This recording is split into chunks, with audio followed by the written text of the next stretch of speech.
Shidou vs Barou, the jokers of Blue Lock. Both of these characters encapsulate the striker mentality, even a step above the other characters in the series. Barou is noted to embody the striker temperament beyond anybody in the U20 category by Noah himself, and Shidou represents this in the U20 game as he ignored both team formations with unpredictable movements, throwing his own team and the enemy team into disarray. For Shidou and Barou, it's not 11 vs 11, it's 1 vs 20. These two being classified as jokers really highlight the similarities between the two, both solely existing for themselves. Today we're going to be talking about these two characters as strikers and seeing which one is generally the better player. I've segmented this video into three main portions of the series: pre-U20, the U20 match, and the Neo Egoist League. Enough chit chat, let's get into the video. Starting with pre-U20, Barou's main assets at this point are his ridiculous physicality honed by his disciplined routine, which results in an extremely powerful physique which aids him very well in bodying, which for those unaware is when a soccer player uses one's body to shield the ball from an opponent and maintain possession.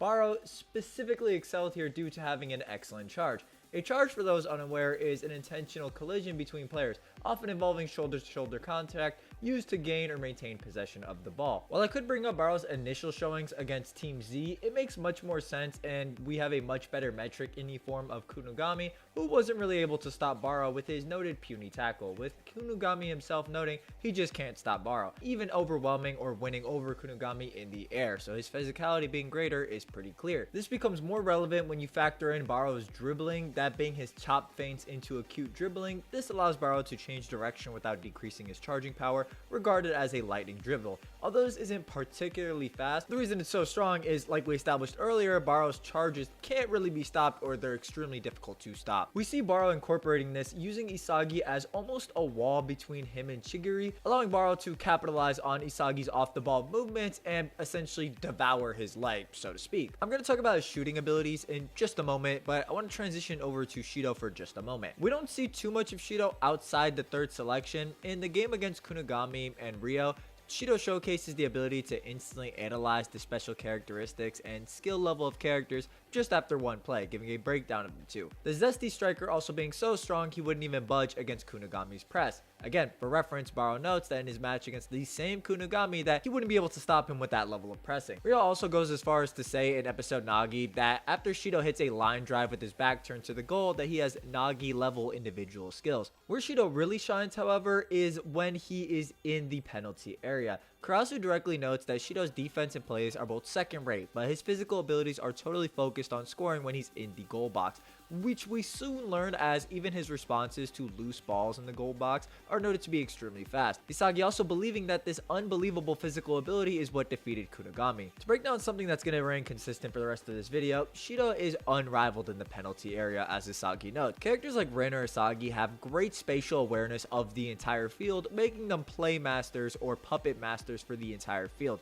However, Shidou has extreme spatial awareness, specifically in the penalty area, making it so as long as he's near the goal box or near the goal or in the penalty area, even if his back is turned, he knows where the goal box is, and due to his physical abilities just being at their best when he's in the penalty area, he's able to make insane shots without even looking at the goal box. Segueing to Barou shooting, his middle shot is noted to have unrivaled precision within 27 meters of the goal's left side, with Barou using his physical charging power for getting into shooting position. Although this 27-meter range isn't quite Barou's limit, as we see during his match against Isagi, Barou is also able to hit a 29-meter shot to the goal, with Barou also having the potential of heel flicks or just using his heel in general to perform maneuvers, such as his match against Karasu and Itoya, so it's not like he's a one trick by any means. The way that I rationalize this is that off the Kunigami metric, it's not like Shidou in terms of physicality is in another tax bracket than Barou, but Barou does have a more suited arsenal to actually getting into his shooting range, whereas Shidou's main feats are just by the penalty area or right outside it. We also don't have the best dribbling feats for Shidou at this point in the series, so it's really hard to say. Does Barou's feats and showings outside the penalty area with his shooting power outweigh how monstrous Shidou is inside of it? I don't think so, especially since Shidou is just described as a striker with abilities only second to Rin, averaging 2 points a game compared to Rin's 2.5 points. Shidou was also able to consistently get to the goal in a similar time frame to Rin, while just having a different process to actually get getting to the goal box itself. While Rin arrived to the shooting point he mentally calculated on the field, Shidou's instinct allowed him to reach the exact same point. So Shidou's instincts, again in the penalty area, pretty much elevate him to such a high degree that they outweigh a lot of what Barou does generally, as once we're in the penalty area, Shidou's just not being stopped. There's no real discussion to be had. This makes sense too, since Shidou is described or presented as more of a rival to Rin at this point in the series. So the way I interpret it is that Shidou's unmatched abilities in the penalty area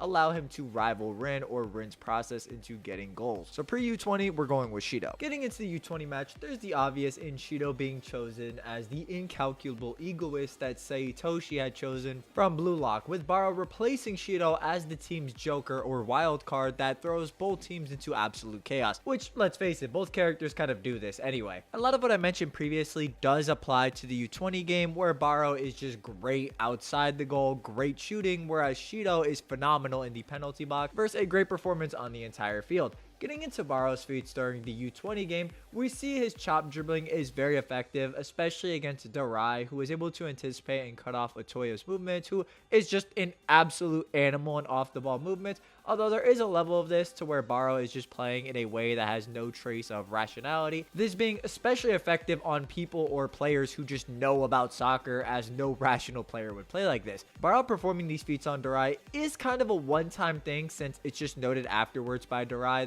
that won't really work on him, and that Barou just kind of caught him off guard initially due to how unrational his playstyle was. But I think Barou's best showing during this game is where he actually scores his goal, when we have two U20 defenders holding him back and Barou launches the ball into the goal. These U20 defenders being Darai, who we mentioned previously, and Neo, who is noted by Nagi to be a power type pressure player with immense core strength. And Barou is just charging through with both of these individuals just holding him back. So Barou is not a slouch in any capacity during this match and has great feats to boot. Now, while I would like to talk about more Barou stuff, he does come in kind of late into the game after the score goes 3-2 in U20's favor, so there isn't the most to mention. Next up, we have Shidou's performance during the U20 game. Now, there is a level to this to where Shidou was getting fed the best passes by Sei, setting him up for pretty much the perfect goals, or putting Shidou in a great position to actually fire off a shot. Now, with that being said, I do think Shidou's flow state is absolutely ridiculous, as he hits easily the most impressive goal during this game. We see that during Shidou's flow state, he's actually able to score a bicycle kick from what's actually closer to the center line. This specific goal is super relevant, since it's not like this was the result of one of Sei's passes, and was actually a result of Gagamaru headbutting the ball away from Shidou, who thought he was going to have to set up another attack. So before, where it was like, okay, Barou generally has better shooting in the sense that he's taking shots from a farther distance than the penalty area or just right outside it,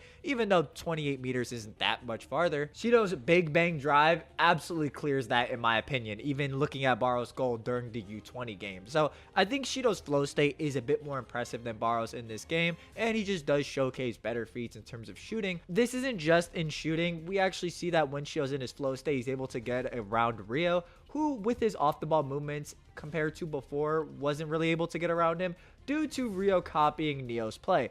Keep in mind, Rio had copied Aiku and Neo up to this point and was stacking defensive plays, and after Shidou was in the flow state, couldn't really get around his physical abilities. So while I would maintain that Barou's general shooting and dribbling is better, I think Shidou's flow state feats just put him in another tax bracket, or are far more impressive, or can be perceived as greater feats as a striker. So in the context of the U20 match, I think Shidou does take it pretty confidently. He just has better feats, and his best shot is just the result of his own abilities. Although Shidou as a player works amazing when he has great passes, and Barou adversely works very well in the U20 game, since he's using Usagi as kind of a shield to get around defenders, which is what ironically he did earlier in the series as well. Moving on to the Neo Egoist League, this is weird, man. We'll start with Shidou this time, just because, you know, I want to mix it up. You know, I just want to mix it up. And Shidou during the NEL is very weird. He doesn't have that many on-screen showings against other teams, unlike Rin, who, for example, is performing a hat trick against Manshine City. We do see Shidou score against Barca, which is where the Rin and Shidou system were used. We actually know the Shidou and Rin system were only used against Barca, this being the result of Loki's experimentation with Charles as he was trying out different things in the matches leading up to their showdown with Bastard München. We just see that Shidou and Rin are both playing on the same field against Ubers later on, so we know this was just used against Barca. We also see that when Loki is giving a breakdown of what PXG can improve upon, Rin and Shidou both had very different approaches to shooting. Out of the 4 shots taken, 3 were within Rin's limits, which is a good ratio, but Rin has to keep shooting more, compared to Shidou, who shot 12 times, but only 3 were within limits, so he's shooting too much. This being done when Rin and Shidou, or those systems, were going back and forth from the Barca game. Generally, Shidou's feats against Bastard München are left a bit to be desired, and honestly, it's not entirely his fault. Like, once Rin was in his destroyer state, the field just kind of revolved around him, and we see Shidou providing support to him actively, even passing him the ball, compared to Rin, who was just not passing to absolutely anybody, or was cooperating to the same extent once the talented learners kind of grouped up together, that being Kaiser and Isagi. Furthermore, we see that Kunigami vs Shidou pretty much happens for the entirety of the game, where Kunigami is set up to shut down Shidou's movements. Keep in mind, Kunigami is a self-styled restrictive egoist, and despite the fact that he's supposed to clear his mind and have no ego at all, off of being an empty slate dedicated to replicating Noah's physique, his playmaking reaches peak performance due to his personal feelings of revenge against Shidou. So Shidou's dealing with the most selfish player in Rin, and one character who he slimed so badly that he's actually getting a performance buff against him and shutting him down the entirety of the match. So Shidou just doesn't really get to shine too much. Now, enough about the negatives. What does he actually do well? The goal or dragon header that Shidou does make on Gagamaru, who was actually on guard and facing Shidou in the penalty box, is a very good feat. Again, since Gagamaru is actively facing Shidou here, and we know he's in the penalty area as we see him step past the line before performing the dragon header.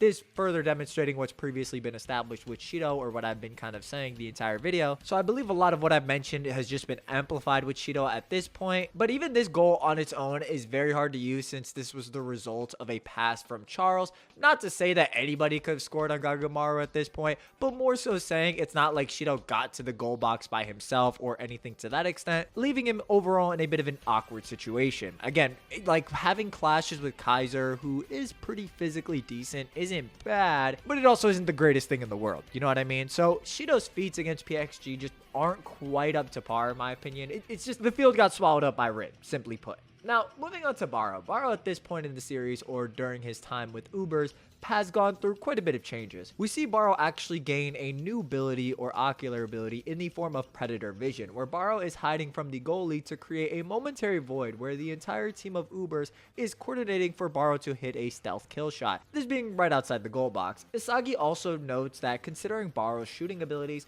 if he doesn't let the goalkeeper respond, then he has an incredibly high probability of scoring a goal. So now Barou is also just making plays with the goalkeeper in his field of vision, waiting for the moment to strike. So Barou's bag has gotten a bit deeper. His 28-meter curve shot is noted to be exquisite by Snuffy, with Barou training his eyes for a break in the enemy's awareness to utilize this shooting a lot better. I think this is also evidenced by him pulling off a double nutmeg shot the moment Isagi and Kaiser, who had been blocking Barou's shots up until this point, were not able to stop this shot that they lined up for direct. And there is a level to this to where Barou is having an easier time, since the entire Ubers team is acting as limbs for Barou. So I don't want to sit here and just say he's going to pull this off all the time, but there is more of a basis now to where Barou's bag is just a lot deeper from the midfield to near the penalty box, where he shoots a lot more often now due to his Predator Vision, to the point to where, okay, is Shidou's lack of feats and just being very strong in the penalty area enough to overtake Barou at this point? It's kind of hard to say. I'm going to be honest. I think Shidou's lack of feats really hurts him here. Like, even Barou's chop feints at this point in the series are extremely effective, not only against Bastard München defenders, but Manshine City defenders as well. So with the inclusion of Predator Vision, I think he becomes a lot more well-rounded in just finding better opportunities to use his insane shooting power. And if it wasn't for Gagamaru just being an absolute unit and being able to predict that once he can't see Barou anymore, he's going to shoot in the blind spot,